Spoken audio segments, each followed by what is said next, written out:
మొత్తానికి మేమైతే స్టార్ట్ అయిపోయినాం ఫ్రెండ్స్. ఒక పక్క ఎక్సైట్‌మెంట్, ఇంకో పక్క భయం పడుతుంది.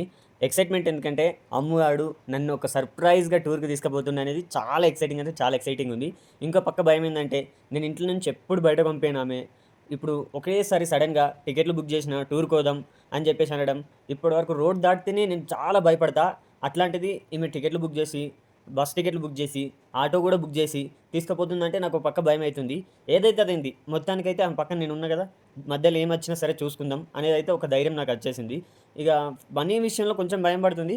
బట్ ఏదున్నా సరే హ్యాండిల్ చేసుకోగలుగుతా అనే నమ్మకం అయితే నాకుంది. ఎక్కడికి పోతున్నామనైతే నాకు ఇప్పటి వరకు తెలీదు. ఆటోలో వచ్చి కూసున్నా, మొబైల్ ఇయ్యమ్మా కనీసం మొబైల్ అయినా చూస్తా అంటే, "నువ్వు నా మొబైల్ తీసుకోకు, నా మొబైల్ చూడకు" అని ఆమె టెన్షన్ పడుతుంది.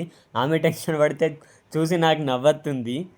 అట్లీస్ట్ ఈ ప్లేస్ అని చెప్పమ్మా, నేనైతే కనీసం ఏదైనా ఒకటి చూసుకుంటా అని చెప్పేసి నేనంటే, నువ్వు బస్సు ఎక్కేదాకా నేను ఏం చెప్పా, నువ్వు వచ్చి బస్సు ఎక్కు, నీకు అట్లనే సర్ప్రైజ్ ఉండాలి అని చెప్పేసి ఆమె పడే టెన్షను, ఆమె మొబైల్ ఎక్కడ చూస్తాడో అని చెప్పేసి దాచిపెట్టుకునే విధానం అంతా చూస్తే నాకు పిచ్చి నవ్వంటే, చిన్న పాపని చూసినప్పుడు ఆమె కొందరు ఏదైనా దాచిపెట్టుకుంటే భయపడతారు కదా, అట్లా భయపడుతుంది.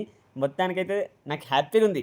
నేనైతే 2 ఆప్షన్స్ అనుకున్నా. అవి 2 ఎక్స్‌పెక్ట్ చేసినా. ఏందంటే ఒకటి ఈషా ఫౌండేషన్, ఇంకోటైతే మైసూర్ అనుకున్నా. ఎందుకంటే ఈ మధ్యలో ఆమె ఇవి 2 వీడియోస్ విపరీతంగా చూసింది. సో, అక్కడికే తీసుకపోతదని నేననుకున్నా. అవి 2 కాదు ఇంకా వేరే కాడికని చెప్పింది. ఇంకా ఎక్సైట్‌మెంట్ లెవెల్ నాకు ఇంకా పెరిగిపోయింది.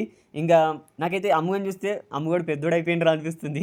ఎందుకంటే ఆమెనే బస్ టికెట్లు బుక్ చేసుడేంది, ఇంటి వరకు ఆటో బుక్ చేసుడేంది, ఇవన్నీ నేను ఎప్పుడు చెప్పలే అమ్ముగానికి.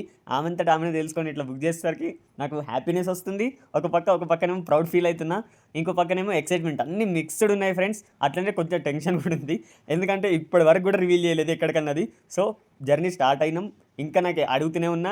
పోనీ డ్రైవర్‌ని అడుగుతా అంటే, డ్రైవర్ దగ్గర కూడా నువ్వు పోకు, నువ్వు కూర్చో, నీకు తెల్లారే లోపల నీకు తెలుస్తది, నువ్వు ఉండు అని చెప్పేసి నన్నే బెదిరిస్తుంది. ఏమో మరి ఏం ధైర్యమో, ఏం మొండి ధైర్యమో నాకు అర్థమైతలేదు. మొత్తానికైతే కూల్‌గా అయిపోయినాం. ఇంకా స్టార్ట్ అయిపోయినాం. మొత్తానికి జర్నీ అయితే స్టార్ట్ అయిపోయింది మాది. ఇక రేపు మార్నింగ్ దిగగానే మనకు తెలిసిపోతది ఎక్కడున్నామనేది, ఏందనేది. నాతోని పాటు మీకు కూడా తెలిసిపోతది. అట్లనే మీరు లైక్, కామెంట్ చేసుడు మాత్రం అస్సలంటే అస్సలు మర్చిపోకు.